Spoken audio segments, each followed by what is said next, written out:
ဒီအနေထား internet ချိတ်တဲ့အနေထားလေးပေါ့နော်လက်ရှိကိုကွန်ပျူတာမှာရှိနေတဲ့ browser တစ်ခုခုကိုဖွင့်လိုက်ပါကျွန်တော် Google Chrome ရှိတဲ့အတွက်ဒါလေးဖွင့်လိုက်ပါပြီ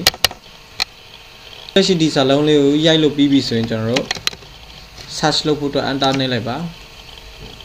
ဟုတ်ပြီကျွန်တော်တို့ဒီ website ထဲရောက်သွားပြီပေါ့နော်ရိုက်လိုက်ပါပြီပြီးတော့ကျွန်တော် enter ခေါက်လိုက်မယ်အဲ့တော့ cracks နဲ့ပတ်သက်တဲ့ဟာလေးကြာလာပါနော်ဒီဟာလေးရချင်တယ်ဆိုရင်ဒါလေးကို left click တစ်ချက်ထိလိုက်တယ်ဒါဆိုရင်ကျွန်တော်တို့ free download ဆိုတာရှိတဲ့အတွက်ဒါလေးကိုထိလိုက်တယ်ဒီမှာ download လုပ်နေပြီပေါ့နော်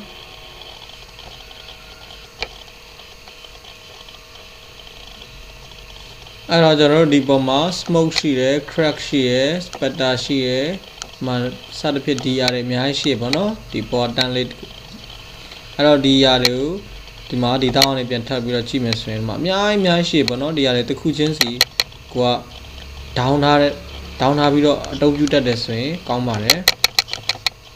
အဲ့တော့ကျွန်တော်ဒီ smoke ဆိုတာလေးကိုပြန်ထိကြည့်မယ်ပေါ့နော်အဲ့တော့ဒီ smoke ပုံစံတွေကကျွန်တော်ဒီဟာလေးယူလိုက်မယ်ပေါ့နော်ဒီမှာ free download ဆိုတာလေးထိလိုက်မယ်တွေ့လား download လုပ်တာသွားနေရပါနော်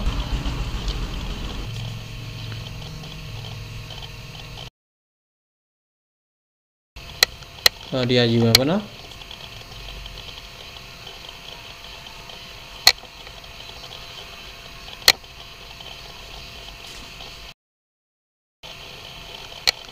မှာ download လုပ်နေပါနော်ပြန်ရှာကြည့်မယ် enter နဲ့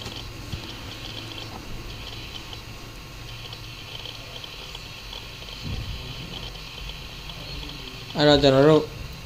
အတားကြီးချောမှုအောင်လုပ်တဲ့ tool လေးတွေပေါ့နော် left click နဲ့ချက်နဲ့လိုက်ယူမယ်ပေါ့နော်အဲ့တော့ဒီ software down ဖို့အတွက်ကျတော့ကျွန်တော်တို့ရဲ့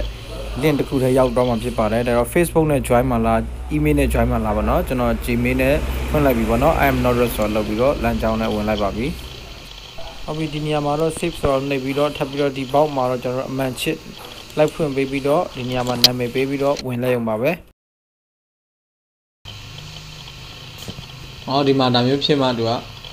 download လုပ်တာလက်ခံပေးတာဖြစ်ပါတယ်ဒီ skin ပြန်ယူလောက်မယ် free down okay ဒီမှာထပ်ပြီးတော့ down နေပြီဒီ nature ဆိုလေ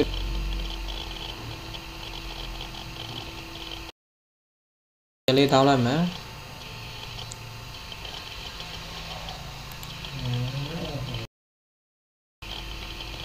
တောင်းနေပါနော် download ထားသမျှပြန်มาရောက်လဲဆိုရင်ကျွန်တော်တို့ဒီနေရာကိုတွားလိုက်ပါတွားပြင်ဒီ show info တောင်းလိုက်ပါဒါဆိုရင်အမြန်လေးပေါ့နော်ချက်ချင်းဒီခု download လုပ်ခဲ့တဲ့အရာတွေဝင်တော့မှာဖြစ်ပါတယ်အဲ့တော့ဒီခု download ခဲ့တဲ့ဒီနေရာမှာ left click တစ်ချက်ထိတယ် shift ခလုတ်လေးကိုဖိပြီးတော့ scroll တင်လိုက်တယ်ပြီးရင်ဒီနေရာထားလိုက်တာဒါဆိုရင် select ရပါတယ်ပေါ့နော်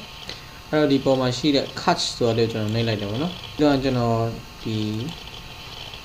data ဒီထဲမှာ my plan ထဲမှာ project 3ထဲမှာ Adobe software ထဲမှာ brush ဆိုတာရှိရယ်အဲ့တော့ဒီမှာလဲ brush တွေအများကြီးရှိရပေါ့နော်ဒီခု download ခဲ့တဲ့ brush တွေကို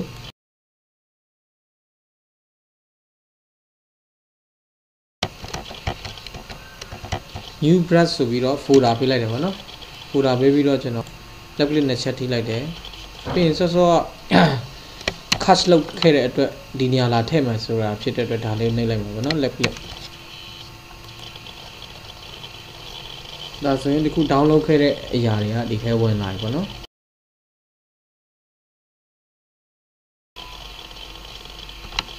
ဒီနီလန်တိုင်းမိလိုချင်တဲ့ brush တွေကိုစိတ်တိုင်းကြရှာယူပါဟုတ်ပြီနောက်တစ်ပိုင်းမှာဒီ brush ကိုဘယ်လို Photoshop မှာ install တင်နေဆိုတာကိုတွားရအောင်